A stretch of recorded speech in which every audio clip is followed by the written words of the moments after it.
runs and growls and do little errands for my mother. The ones she allows I might be capable of doing. And you go out with friends? Well, a boy's best friend is his mother.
Trying to holler at me,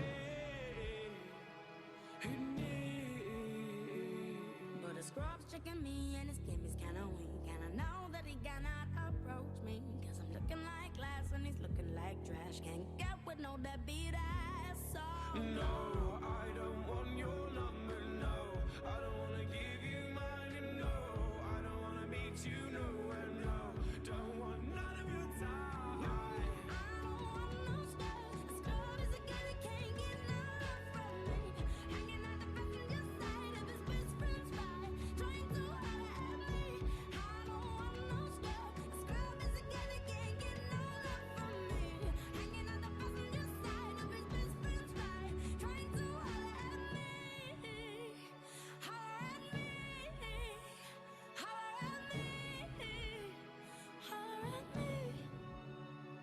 If you don't have a car and you're walking,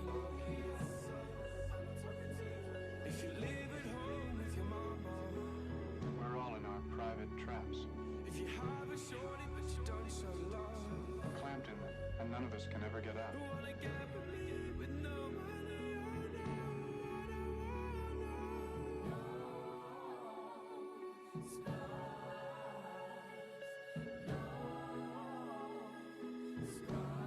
Sometimes we deliberately step into those traps. I was born in mine. I don't mind it anymore. Oh, but you should. You should mind it. Oh, I do, but I say I don't. No, I don't want no scrub. A scrub is a guy that can't get no love from me. Hanging out the passenger side of his best friend's ride, trying to holler at me. I don't want no scrub. A scrub is a guy that can't get no love from me. Hanging out the passenger side of his best friend's ride, trying to holler at me. Try to holler at me. Trying to holler at me.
Okay.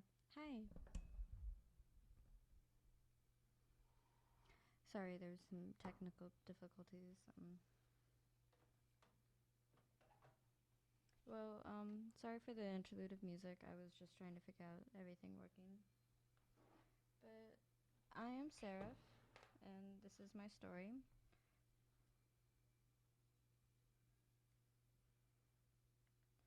Um, I am an aspiring author, and I write a lot of short stories in my spare time, and I'm working on getting some of them published and the like.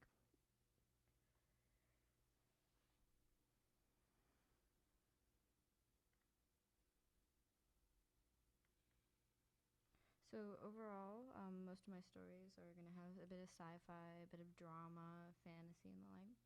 I'm currently working on an anthology about a space captain who's drifting in space that will be premiering on Wednesday, and my show is from 10 to 11 Mondays and Wednesdays.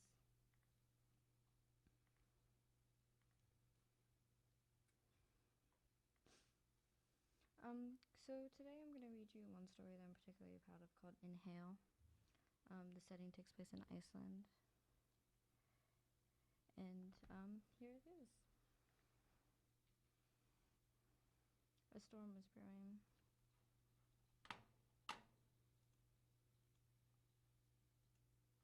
A storm was brewing.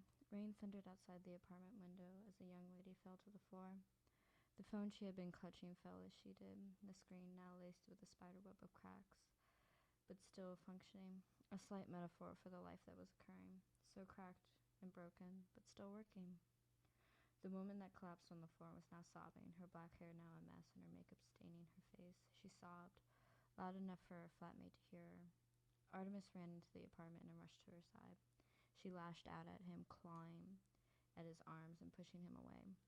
"What the hell is wrong, Ari?" he shouted at her, the phone still blinking with the screen of a phone call. Artemis picked up the phone and asked, "Can you please tell me what's going on?"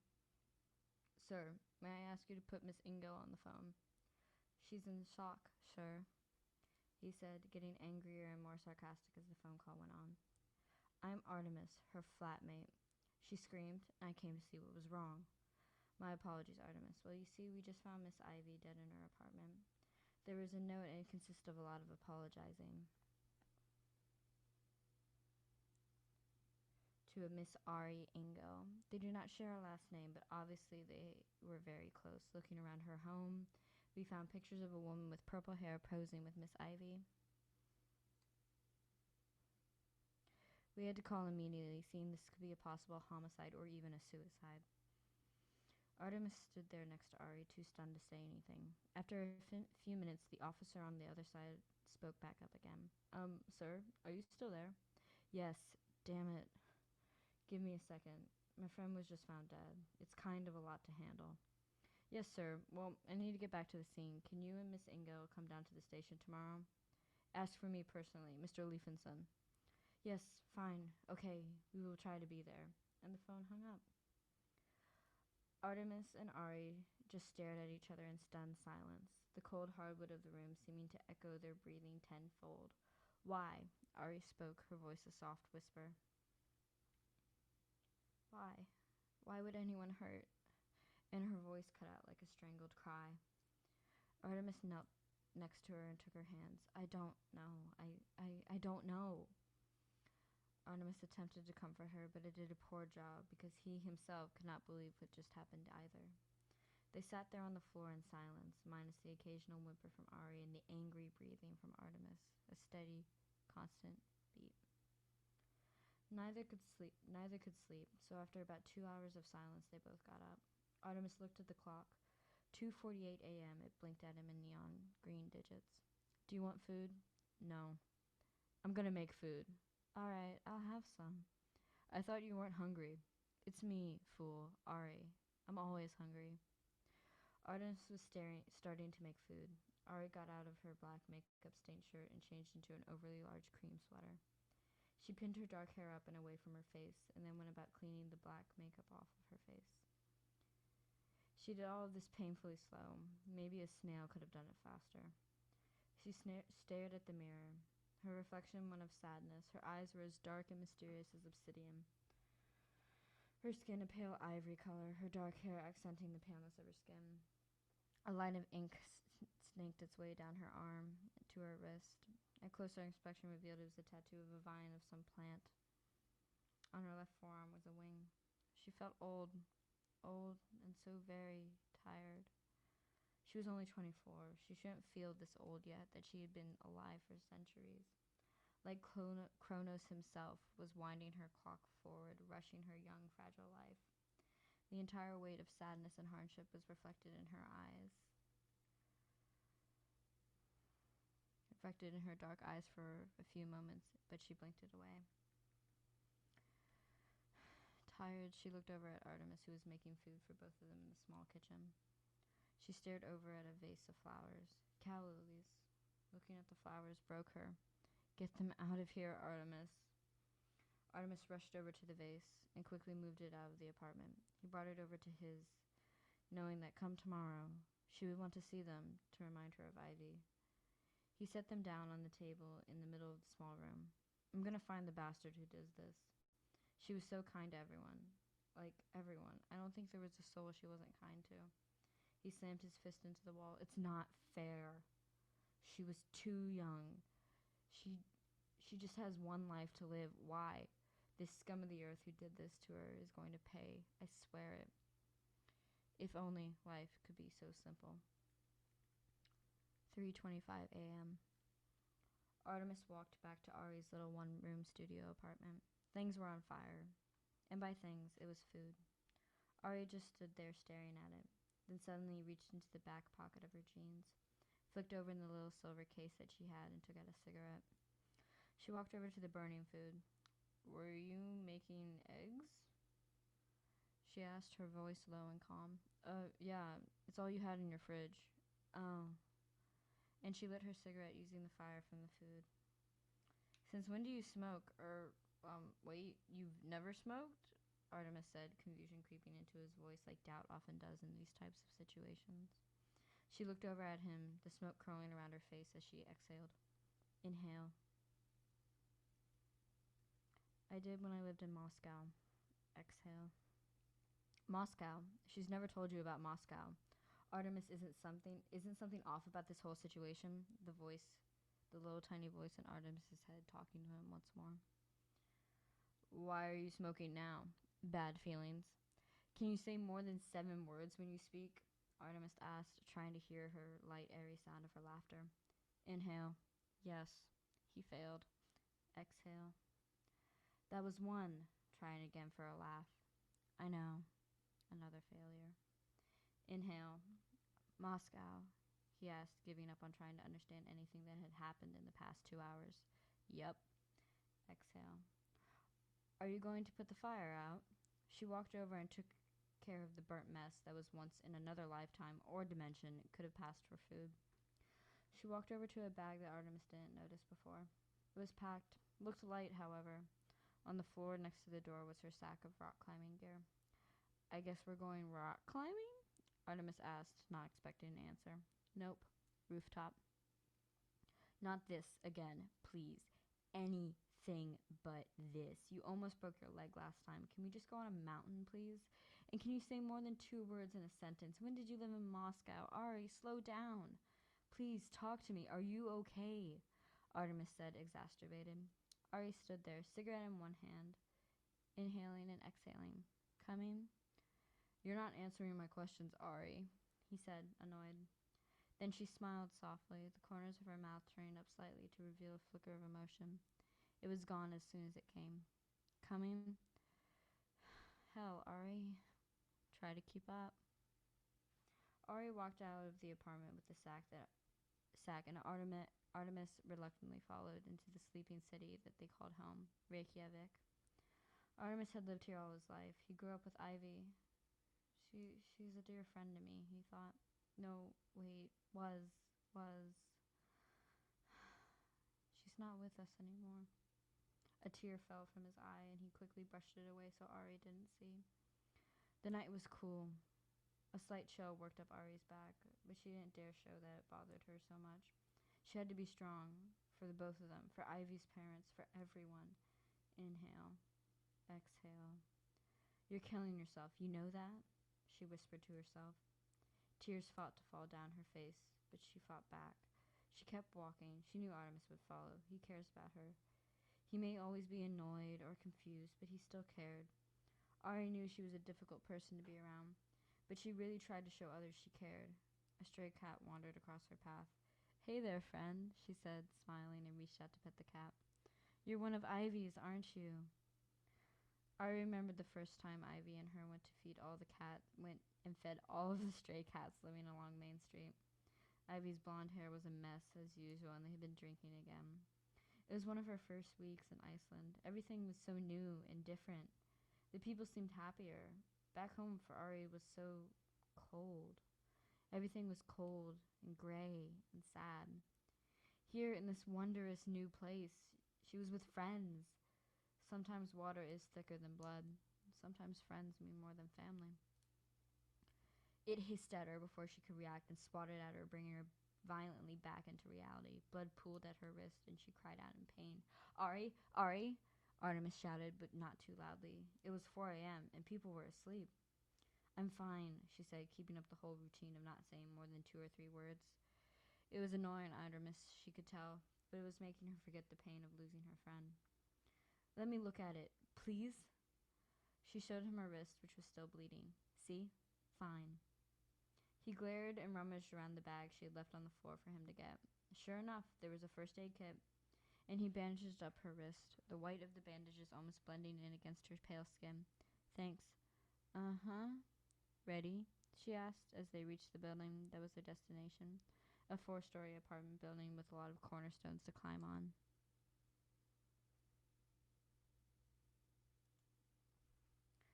Four-story building with a lot of cornerstones to climb on.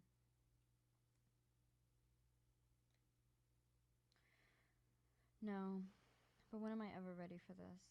Ari opened the sack and took out a harness and started to put it on. She did it with such grace, it was pretty cool. She clipped a length of rope to her side and took her shoes off. The shoes went into the now empty sack, and she threw the other harness at Artemis to put on for himself. She attached the sack to her back and started to free climb up the building. Dang, why couldn't I have had a normal flatmate, he muttered. I heard that.